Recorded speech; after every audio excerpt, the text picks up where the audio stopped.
नमस्कार, स्वागत है आपका ओमान न्यूज हिंदी में एक बार फिर से। विश्व स्वास्थ्य संगठन ने एक वायरस के उत्पत्ति के बारे में जानकारी देते हुए पूरी दुनिया को हिलाकर रख दिया है। पहले से ही ये पूरी विश्व कोरोना महामारी के चपेट में आ चुका था और धीरे धीरे अपने आप को नॉर्मल करने की कोशिश कर रहा था। वैक्सीनेशन की रफ्तार बढ़ाई जा रही थी, लेकिन ये जो नया वायरस जिसके आते ही बहुत सारे देशों ने यात्रा प्रतिबंध को फिर से लगा दिया है, वो चाहे अमेरिका हो, सऊदी अरब हो या फिर ब्राजील। इन लोगों ने साउथ अफ्रीका के बोत्सवाना में पाए जाने वाले ओमिक्रॉन वायरस के चलते ये जो नया ओमिक्रॉन वायरस है, ये पुराने वायरस डेल्टा वायरस से 30 गुना ज्यादा खतरनाक है। यानी कि जब तक डेल्टा वायरस किसी एक व्यक्ति में फैलेगा, एक व्यक्ति को संक्रमित करेगा, उतने समय में ये जो नया वायरस ओमिक्रॉन है, ये तब तक 30 लोगों को संक्रमित कर देगा। भारत सरकार ने एक लिस्ट जारी करते हुए बताया है कि इन 12 देशों से आने वाले नागरिकों को एयरपोर्ट्स पे ही, भारत के किसी भी एयरपोर्ट्स पे आप आते हैं इन सभी देशों से, तो आपको आने के बाद पोस्ट कोविड चेकिंग होगा और इसमें यदि नए वायरस की पुष्टि होती है तो आपको तत्काल एयरपोर्ट पे ही क्वारंटीन की व्यवस्था बनाई जाएगी, ताकि भारत में इस नए वायरस के जो केस हैं वो सामने न आए। और इन देशों में जो नाम शामिल है, United kingdom, south Africa, Brazil, Bangladesh, Botswana, China, New Zealand, Zimbabwe, Singapore, Hong Kong और इजराइल। यानी इन देशों से यदि कोई व्यक्ति भारत आएंगे तो उनको सभी प्रोटोकॉल के साथ साथ कुछ एक्स्ट्रा प्रोटोकॉल फॉलो करना होगा, जो कि भारत के एयरपोर्ट पे जैसे ही आप लैंड करेंगे, यहाँ पे तुरंत आपको फिर से एक पोस्ट कोविड चेक अटेंड करना पड़ेगा। देखिए, सिंगापुर और मलेशिया सरकार ने भी 7 अफ्रीकी देशों के आगमन पर जो प्रतिबंध है वो लगा दिया है। वर्तमान में कोरोना वायरस के जो 4 प्रमुख म्यूटेंट है, यानी कोरोना वायरस के 4 अलग अलग प्रकार है, जिसमें अल्फा, बीटा, गामा और डेल्टा वायरस अभी तक हम लोग जानते थे, जिसमें सबसे खतरनाक श्रेणी में डेल्टा वायरस को रखा गया था। लेकिन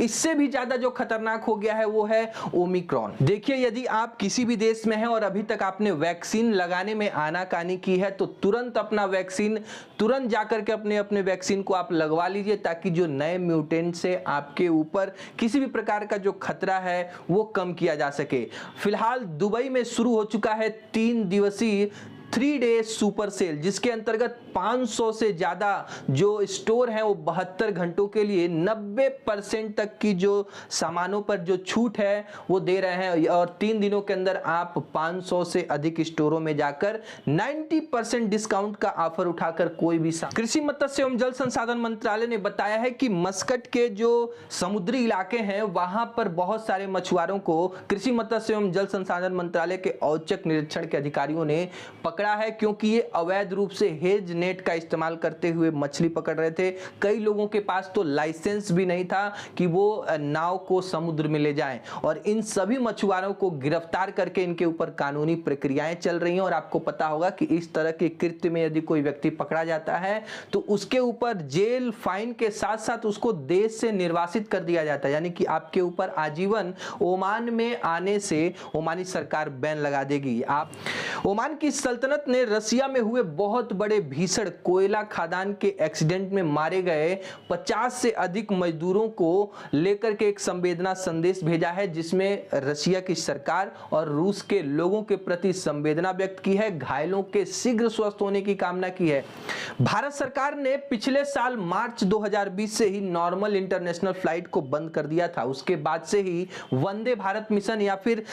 अलग अलग देशों के साथ जो एयर बबल एग्रीमेंट करके फ्लाइटें आ रही थी, जा रही थी, और इसको खत्म करने के बाद भारत सरकार ने 14 देशों को छोड़ करके 15 दिसंबर से नॉर्मल इंटरनेशनल फ्लाइट को शुरू करने की घोषणा की है। और जिन 14 देशों से नॉर्मल इंटरनेशनल फ्लाइट नहीं चलेगी, उसका कारण यह है कि इन देशों में कोरोना का जो नया वेरिएंट सामने आया है। इन देशों के जो नाम हैं वो आप सुन लीजिए: Britain, France, Germany, Netherlands, Finland, दक्षिण अफ्रीका, ब्राजील, बांग्लादेश, बोत्सवाना, चीन, मलेशिया, न्यूजीलैंड, जिम्बाब्वे और सिंगापुर। इन देशों के ऊपर जो नॉर्मल फ्लाइटें हैं वो संचालित नहीं होंगी। इन देशों को छोड़कर बाकी नॉर्मल फ्लाइटें 15 दिसंबर से शुरू हो रही हैं। रॉयल एयरफोर्स ने एक बच्चे को, जो कि उसकी स्वास्थ्य स्थिति काफी खराब थी, उसको आपातकालीन चिकित्सा की आवश्यकता थी, उसको बड़े हॉस्पिटल में ट्रांसफर करने की जरूरत थी। और इसको जैसे ही इसकी सूचना रॉयल एयरफोर्स को मिली, उसने तुरंत जो मुसंदम के अस्पताल से इस बच्चे को हेलीकॉप्टर से रेस्क्यू किया है